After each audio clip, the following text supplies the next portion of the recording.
बहुत सारे लोगों के मन में ये सवाल हो शायद कि क्यों हम लोग बहुत एक्टिव नहीं हैं।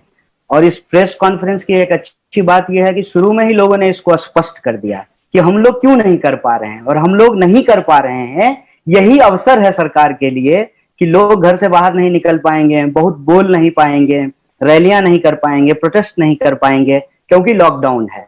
और अगर लॉकडाउन के नियमों का हम पालन नहीं करेंगे तो जैसे इस देश की हर समस्या के लिए विपक्ष को जिम्मेवार ठहरा दिया जाता है और एक फ्रेमवर्क तैयार किया गया है कि जो नहीं हुआ उसके लिए नेहरू जी जिम्मेवार हैं, और जो मोदी जी कर रहे हैं, सोचिए अगर मोदी जी नहीं होते, अगर मनमोहन सिंह होते तो देश की परिस्थिति क्या हो गई।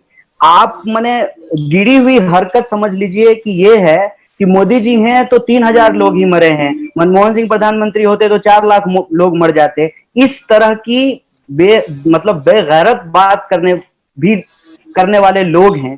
तो हम लोगों की मजबूरी ये है कि लॉकडाउन का पालन करना है। अगर लॉकडाउन का पालन नहीं करेंगे तो सरकार के समर्थन में जो बोलने वाले लोग हैं वो कहेंगे कि आप लोगों ने ही जो है कोरोना फैला दिया है देश में। कोरोना का वायरस जो है वो चाइना में मिला है, लेकिन कुछ लोग जो है भारत के भीतर जो रहने वाले भारतीय लोग हैं उनके फ्रिज में कोरोना का वायरस ढूंढना शुरू कर देंगे। तो ये जो परिस्थिति है, इस परिस्थिति में ही वो लोग अवसर तलाश लिए हैं कि जब ज्यादा प्रोटेस्ट नहीं हो सकता है तो क्यों ना टारगेट करके, सिंगल आउट करके, एक एक करके लोगों को गिरफ्तार किया जाए। देश की परिस्थिति ये है कि जो विद्यार्थी पढ़ रहे हैं उनको अपनी पढ़ाई की चिंता है, पढ़ाई खत्म करने के बाद नौकरी मिलेगी कि नहीं मिलेगी इसकी चिंता है। जिनको नौकरी मिली हुई थी उनकी नौकरियां छूट रही हैं, जिन्होंने पढ़ाई खत्म कर ली वो नौकरी ढूंढ रहे हैं।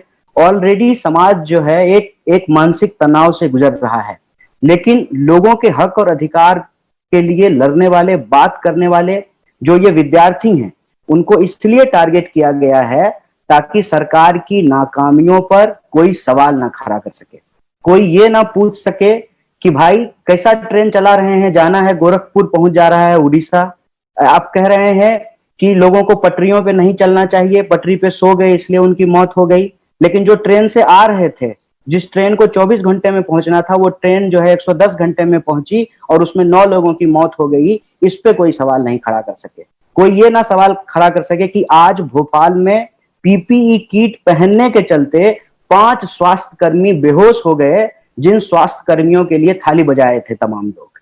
ये जो बुनियादी सवाल हैं, इन सवालों पर देश का नजर ना हो। और ये विद्यार्थी जिनको गिरफ्तार किया गया है ये साधारण विद्यार्थी नहीं है, ये सिर्फ अपनी पढ़ाई नहीं करते हैं, ये पढ़ाई के साथ साथ समाज के लिए जो जरूरी चीज है उनके ऊपर भी ये सवाल खड़ा करते हैं। एक एक करके लॉकडाउन की आड़ में, लॉकडाउन का फायदा उठा करके विद्यार्थियों को गिरफ्तार किया गया है।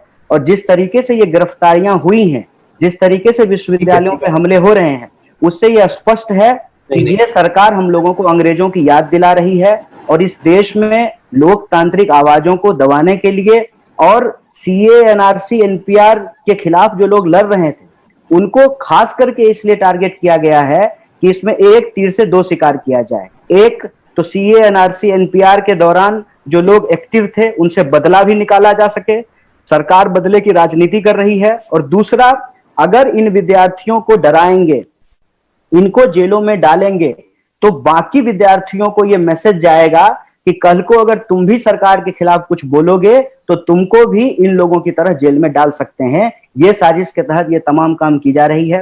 और रही बात व्यक्तिगत तौर पे हमारे बहुत एक्टिव होने का, तो लॉकडाउन की परिस्थितियां उसके लिए जिम्मेवार है। और हमारे जैसे लोग कैसे एक्टिव नहीं होंगे, हमको तो हर हाल में एक्टिव होना पड़ेगा। उसकी वजह यह है कि हम ये समझते हैं कि हमारी पीठ भले अलग अलग हो लेकिन सत्ता का डंडा एक है। जब हम ये बात समझते हैं तो हम अपनी पीठ अलग अलग ना रखें, हम अपनी लड़ाइयों को टुकड़ों टुकड़ों में ना लड़ें, बल्कि उनको मिला करके एक बेहतर समाज के निर्माण के लिए अपनी लड़ाई को हमको लड़नी है। और जहां तक सिंगल आउट करने का बात है, तो ठीक कहा हमारी जामिया के एक साथी ने कि यही तो कोशिश है उनकी कि लोगों को आपस में बांटा जाए, लोगों को डराया जाए। तो ना हम डरे हैं ना आपस में बटे हुए हैं, हम लोग मिलकर के इस सवाल को उठाएंगे। लॉकडाउन की परिस्थितियों के चलते हम लोग नहीं उठा पा रहे थे बहुत एक्टिवली, क्योंकि उसके जो नियम कानून है उसको फॉलो करना पड़ता है। और हमारे लिए जरूरी और भी हो जाता है कि आज हम सब लोग जितने लोग बात कर रहे हैं शायद हम में से किसी को पता नहीं है कि किसकी गिरफ्तारी कब हो जाएगी।